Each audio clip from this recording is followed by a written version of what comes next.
What's up, guys? This is Kyle with Build 3 Pass. Welcome back. I know it's been a very long time since I've uploaded a video. I apologize. I had a lot of different life things all happening at the same time. I had a new job. I was doing several shows at the same time. For those of you who don't know, I'm an actor and voice actor in Houston. So sometimes my schedule can get busy, but things have settled down, and I think now is a good time to get things going again. The other part of it was I was feeling very uninspired by set one. Set one, in general, had me very unenthused to deck build and to really do much. There wasn't really a ton of characters that appealed to me as a player in set one, and the ones that did just didn't have the toys they needed in order to really get there, right? But that being said, set 2 completely changes that. There are several characters that I am very excited to play in set 2. And also, of course, it provides the tools for most of the characters in set 1 to be able to thrive in the meta.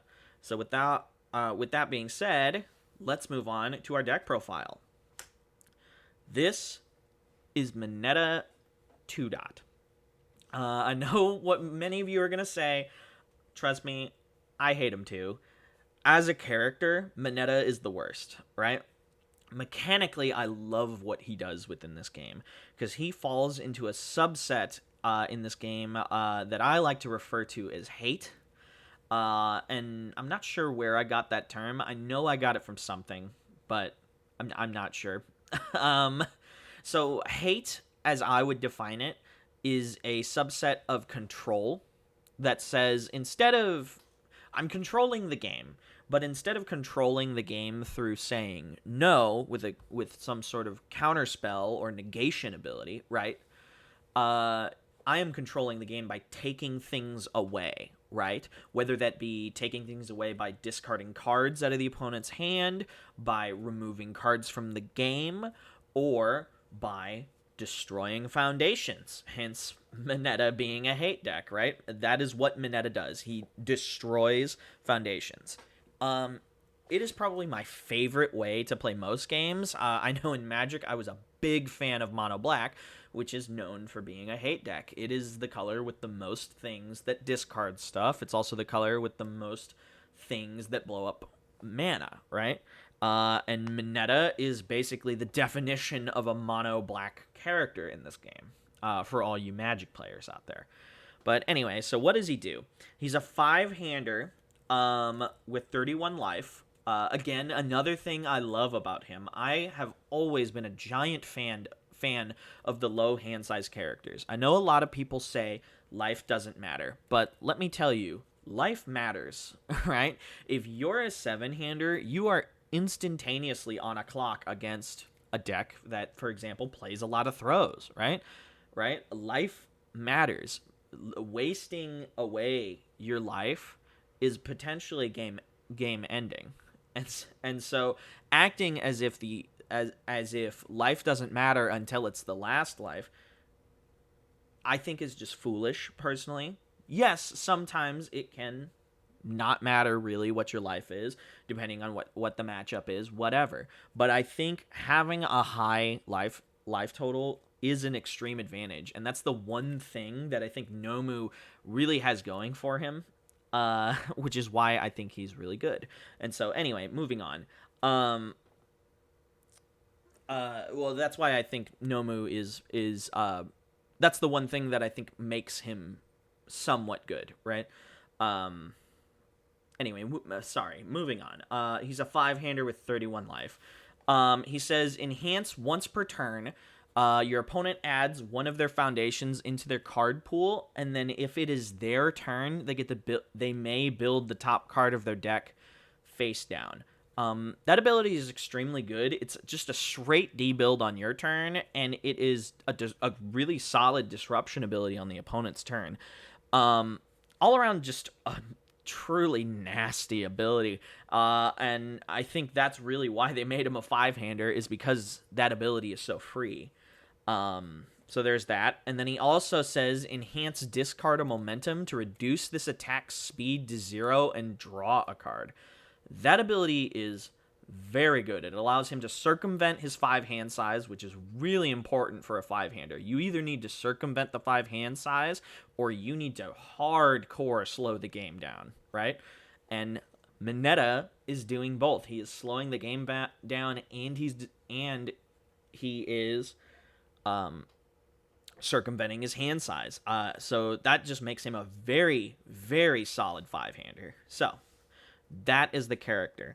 Moving on, we're going to start off with our throw packages. So 4 copies of this 5 diff called Grape Rush. It's a 1 mid block, checks a 3. It's Mineta's card in the new set. Very good card. It's a 4 diff for 6 with Fury and Throw.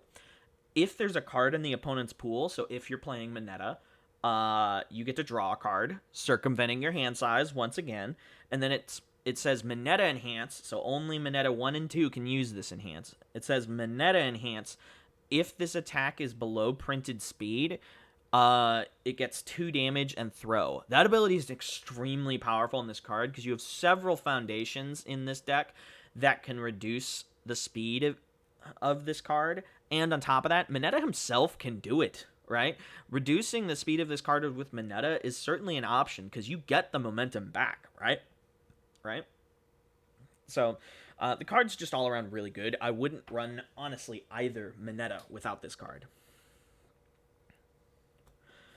3 copies of Grasping Tape Toss. This card is a meta staple and will continue to be throughout set 2. It's very powerful. So it's a throw with ranged and stun 1, 2 mid for 5 with a 3 mid block. And it says enhance if it's not blocked, commit a card on the opponent's board, your choice. That ability is really good because it says I'm either taking away your best foundation or you're stuffing your pool even more for me, and you're still taking damage because it's a throw. It's all around really good, and then it's on top of all of this, it's got amazing deadlock pressure. It says deadlock, debuild 2 foundations of your choice to the bottom of the opponent's deck. This card is all around amazing. I wouldn't run any deck without at least 2 of it that can play it at least. So 3 copies of that. 3 copies of this new card, Creeping Vine Eruption. It's a throw, again, too low for 5, and it says enhance. Enhance, if this attack deals less than printed damage, you get to grab 1 copy of Faith's Shield from your discard pile and add it to your hand. So basically it says your opponent's taking at a bare minimum 5, or you're gonna take they're gonna take less than 5, but you get an Omni block to your hand. This card is extremely powerful in Mineta. It puts your opponent in a really bad position no matter what happens, especially with some of the cards that you're going to see later that can make this card even scarier. So, 3 copies of that. We have 3 copies of Tape Swing. This card is, of course, a very powerful card from set 1. 1 high block, 4 mid for 6, can't be fully blocked, so it's a pseudo throw. Again, really, really good. And any card that specifically says throw in set 2 isn't affected. This card is not affected by it, so that in itself matters a ton, right? And then on top of this, it says it has an enhance that's playable any number of times per turn. You can discard a momentum to change the zone of the attack. And then you can respond every time the zone is changed for 2 damage. This card is extremely powerful. It's a good momentum dump if you need it, and it's a killer. So 3 copies of that. And to close out our throw lineup, we have 3 copies of Sticky Ball Toss Tackle. This is Mineta's throw from set 1. It is extremely good card. It's a 3 mid for 3. If you can lose 2 life, if to make it so that if it's not blocked, the opponent commits 2. So if you know you're extending your turn, either they're taking damage regardless and stuffing a card in their pool, or they're committing 2 cards and taking a ton of damage, right? And then it says enhance for 1 damage for +1 damage for every card in the opponent's pool, you already stuff one in. So at a minimum, it's a 3 mid for 4 damage throw. This card is really good in Mineta too. And it just being a 4 diff throw that you can play at the end of your chain is really, really relevant. So 3 copies of this. And that is our throw lineup. Moving on to our defensive attack lineup, we have 3 copies of Ice Storm, another set 1 meta staple that is gonna continue to be just really good throughout the set 2 meta. It's a 4-low for 4, can't be blocked by attack cards, which is relevant because attacks generally have the best zones. It's got Powerful 3 and Breaker 2 on a 2 mid block. This card can just shut down turns out of nowhere. It's very powerful. And then it's got a fairly relevant Deadlock ability. If the opponent's in Deadlock, it gets 2 speed, and the speed can't be reduced. That ability is extremely powerful and potentially game-ending. So 3 copies of that. And to close it out, 2 copies of this new card, Cheerful Uppercut. This card's very good, again. It's a 5-low for 4. You can discard a momentum for 4 damage. So it's a 5-low for 8, potentially, if you play it aggressively. That can just end games sometimes, right? It's got a 2 mid block, and it says respond after you block with it. Both players add the top card of their deck to their pool face down. This card, paired with Mineta, is a double stuff. Paired with Sticky Balls is a triple stuff. This card is insanely good on the opponent's turn. It basically just says the turn is over. All around just a solid card.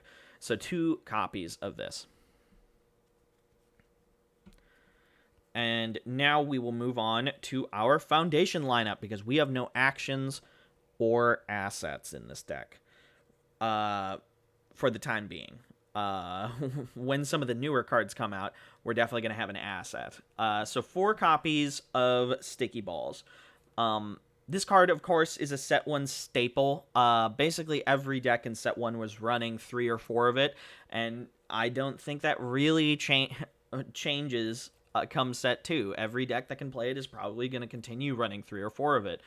Stuffs a card in the opponent's in the opponent's pool. It's a 2 mid block, and it can potentially reduce speed. I think the one thing that people have slightly wrong with this card, and I mean, let me know if I'm wrong in the comments, but I think people shotgun this card a little bit too quickly. I think you need to be really good at reading when the opponent's going to continue their turn and when they're not. Because if the opponent is not even intending to play another attack, what is the purpose of using this card defensively against them, right? You want to save this card for the turns when the opponent is going to kill you. And then you should use this card, right? Or the turns when your opponent's going to make some sort of big wide swing at you. Then you should use this card, right? But just using it willy-nilly on a turn when they're just poking and passing, I don't think flipping it is worth that. And I feel like a lot of people tend to just shotgun this card the second that you can use it. So, I don't know. Let me know in the comments if I'm wrong, but that's how I feel about the card. Either way, it's a really powerful card. 4 copies of it.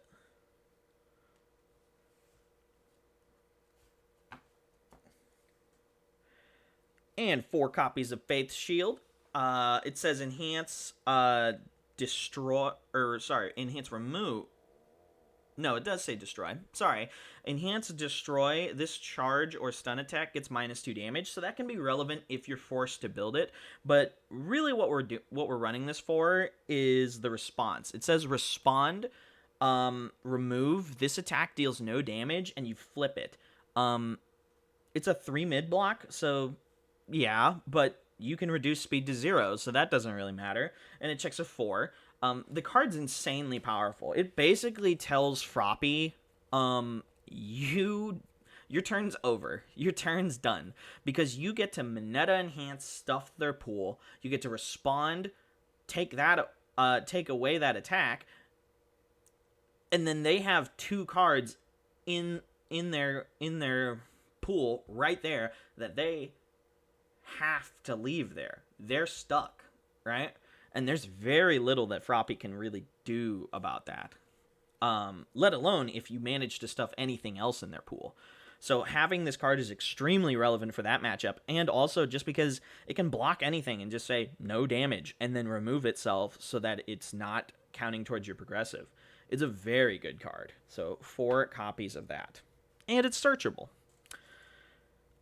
3 copies of Creepy Realization. This card is insanely good. It's a 3 mid block, 2 diff, checks a 4. I know these say 2 mid block. That is because they are misprinted versions.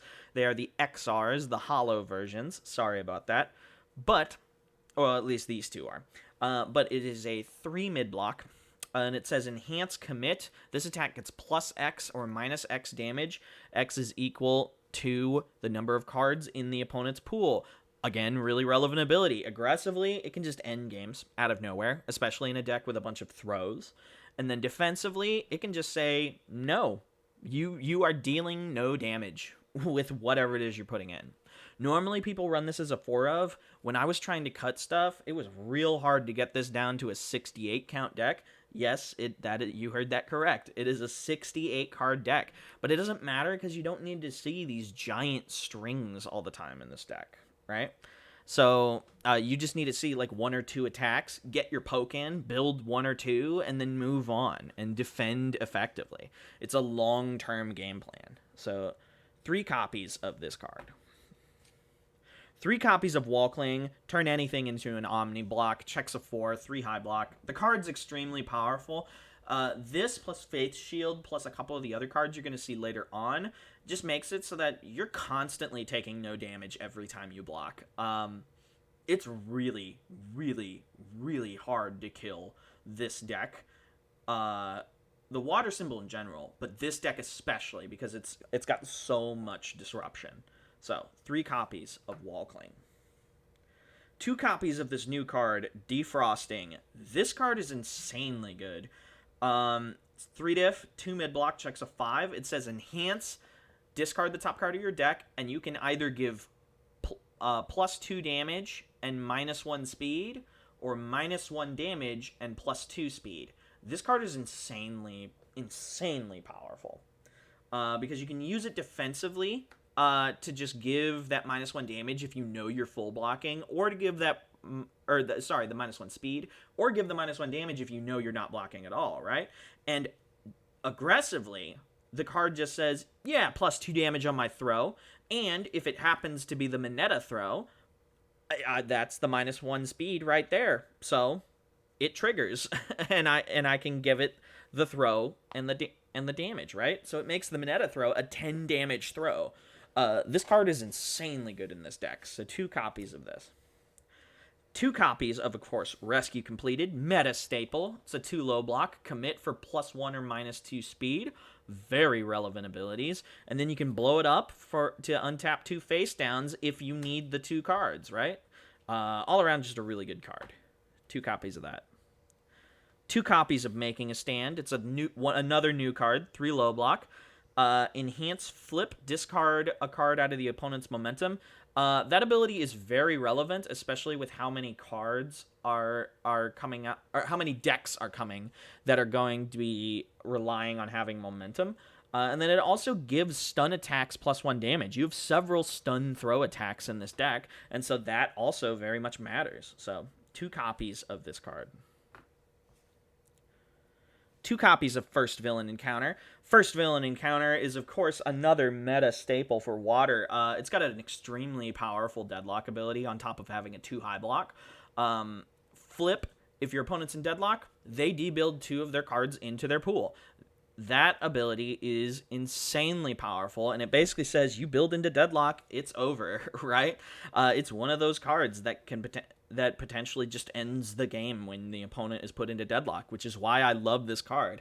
I think in general deadlock abilities are a little weak in this game, and I feel like this card's deadlock ability should be like the baseline for what defines a decent deadlock ability. Not a good deadlock ability, not an amazing deadlock ability, a decent deadlock ability, right? I feel like there's very little reason for people to not build into deadlock against anything except for the water symbol. And that's because the water symbol has the 2 strongest deadlock abilities in the game, but everything else, the deadlock abilities aren't really that relevant, except for I think air comes set 2, right? But everything else is just very mediocre as far as the deadlock. So you got that. And then on occasion, the other ability can matter. It says commit for 1 speed, 1 damage, so just free stat. So just stats on the card, right? And -1 difficulty to the next ranged. You have several 5 diff ranges, right? So this allows you to just extend your turn a little bit more. All around a really good card, 2 copies of it. 2 copies of Irrefutable Force of Nature, another low block, and it seals cards. You can either commit it to seal an Earth, Fire, or Water foundation, or you can remove it to seal anything. Card's very, very good. So, 2 copies of that. 2 copies of Frozen. I feel like this card isn't amazing, but it's a necessary card you need to run, I feel, because you need to have stuff that blows up foundations in this meta, because you don't want to be caught in deadlock against, again, water, right? And air when set 2 comes out, right? So, that being said, this card just says enhance, destroy foundation, commit it, the opponent commits a card, right? Fairly solid ability. You can use it aggressively to mess with your opponent when you're trying to kill him, right? Solid card. So 2 copies of that. 1 copy of Think Fast. It's a 1 mid-block meta staple. Once again, you can commit a card, or you can commit a foundation to give +1, or to change the zone. Sorry. And then you can enhance if the zone of the attack has been changed for 1/1. So it's a little bit of extra damage boost, and it allows you to swap around zones, so potentially making the tape swing even bigger, or making an attack just unblockable if they don't have the zone, right? So 1 copy of that. 1 copy of Graceful Maneuver. This card is extremely powerful, and I feel like in most decks, it's going to be a 3 to a 4 of. It's a very good card. It says commit for -2 speed and -1 speed for every card in your pool. So it makes your block ignore progressive. That is extremely powerful. And the only reason we're not running more of it is because the deck is already huge, and it's a very tight list. Lots of cards that we want to run, right? And so one of it puts the threat in the deck, gives you the option of having it there, without making the deck too big, right? And also just Mineta himself on his face just makes cards really easy to block in general, and so this card is not always relevant, but when it is, having it matters. So 1 copy of that. And to close things out with our regular foundations, our non-spams, we have Self-Assured. Unique card, checks a 4. You can commit to change the zone. Again, another card that just either omni-blocks or swaps zones around, allowing you to not take damage ever. Very powerful card. And you can potentially draw cards with it if you got a bunch of ranged cards in your discard pile. All around really good card. I wouldn't run any of its symbols without at least 1 of it. So there we go. And that is our non-spams. Moving on to our spams, we're going to start off with a meta staple again. 4 copies of Tape. This card is, of course, monstrous. It just flips to make something mid the most relevant zone in the game, the zone that is going to be most represented in your average deck. On top of that, our best blocks in this deck, which are our 5 defensive attacks, are all mid-zone. So being able to swap to mid-zone and then either have an automatic card pool stuff or breaker 2 on a full block is insanely powerful. Plus, it reduces the speed of mid-attacks. Your throw, on top of being able to use it to reduce speed of the opponent's attacks, if you need to, your throw, your Mineta card that becomes throw when the speed is reduced, is a mid-attack. So if you need to, you can trigger this just to make sure that your speed is low enough, is low, and make it a throw. The card is just really, really good. So 4 copies of that. 4 copies of Desperate Times. Punish the opponent. Punish the opponent for for drawing cards. All around, just a really good spam. Another high block. I feel like every deck should probably run this if you can.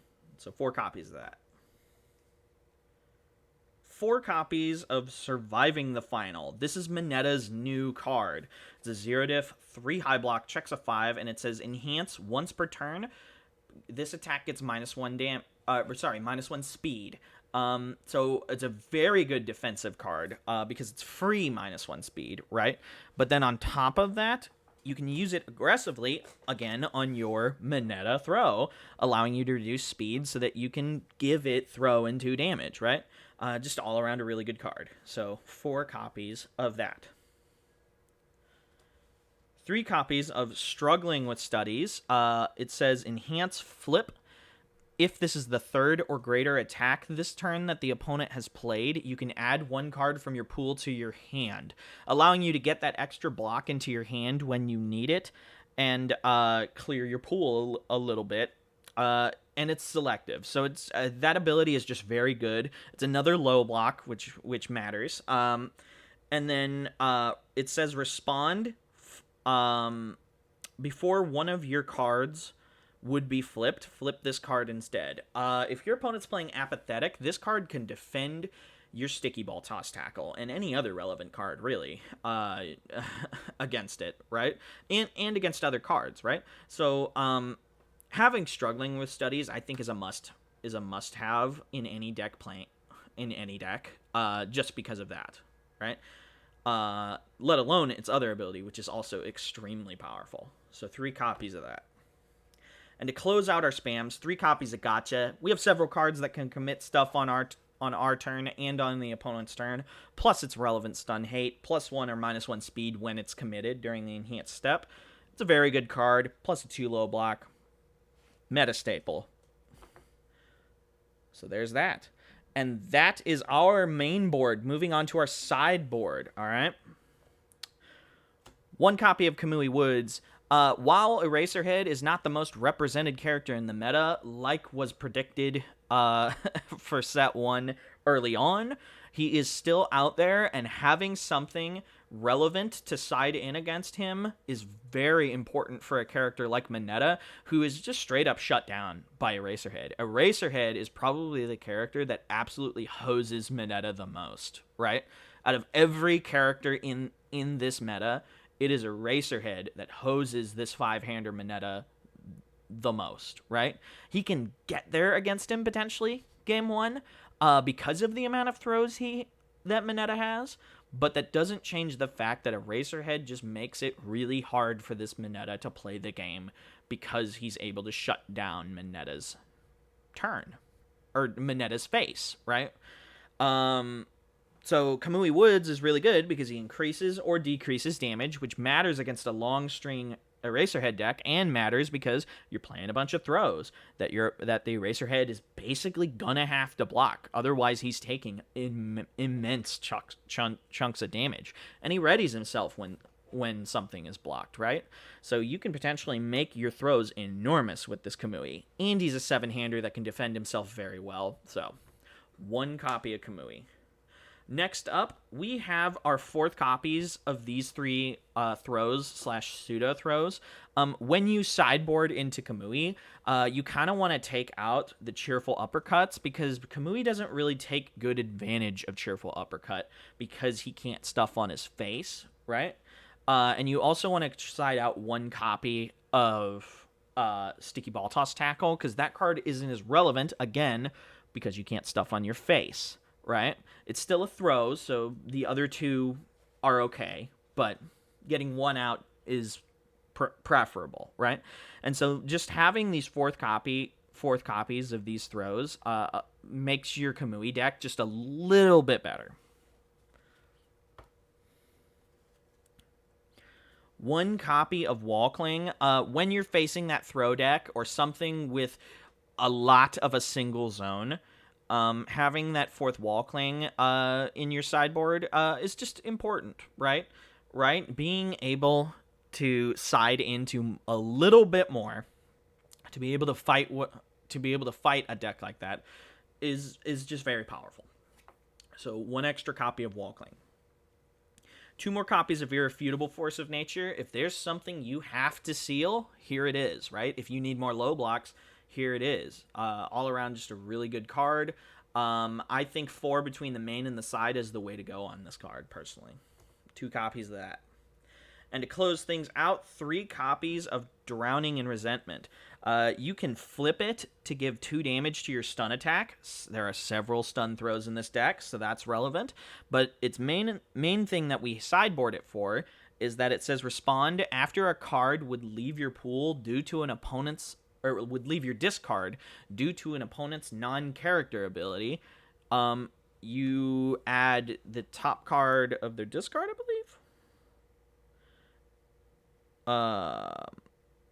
Sorry, the top card of their deck to their pool, face down. That is a very powerful ability. So if you're facing another Mineta, for example, and they sticky balls, or any deck that's playing sticky balls, you can stuff that deck back so that you can potentially shut down their turn a little more, especially since you're double stuffing with Mineta, right? Or if you're facing that that ultra rare, the new one that shuffles cards back into your deck, you can shut down their turn, right? So just all around a really powerful sideboard card, I think. 3 copies of that. And that is the deck profile, guys. Thank you again for watching. I think the main weakness of this deck that I have found in testing, and also has been pointed out to me by several people that have seen this deck already, is that because it's so reliant on play a poke pass, right? Drop the throw, drop the 1 or 2 throws in a turn and pass, and forcing the damage through, it can be a struggle against some decks like other life or water decks, right? That are playing Faith Shield and Wall Cling and all that stuff, right? Here's the thing about that, though. While, yes, that's true, you have several cards that can shut down Wall Cling in this deck. The main one of you have a couple cards that can shut down Wall Cling. The main one in this being Irrefutable Force of Nature. This one right here, right? So you can seal their Wall Cling. And the other major thing is you have so many throws in this deck, it's impossible for an opponent to see every single throw hit and be able to shut down every single throw you're going to play throughout a turn. Once you have the 1 momentum, you're online as Mineta, and you can just go to town for the most part, right? So while, yes, those matchups are harder, I do not think they're impossible by any means. Mineta can very easily fight this just because of the sheer number of throws he has in his deck.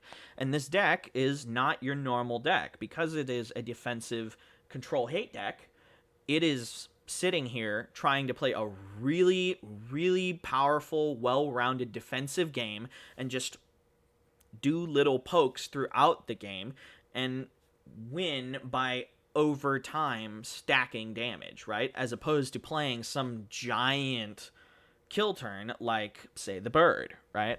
All around, I think he's really powerful. One of the best characters come set 2.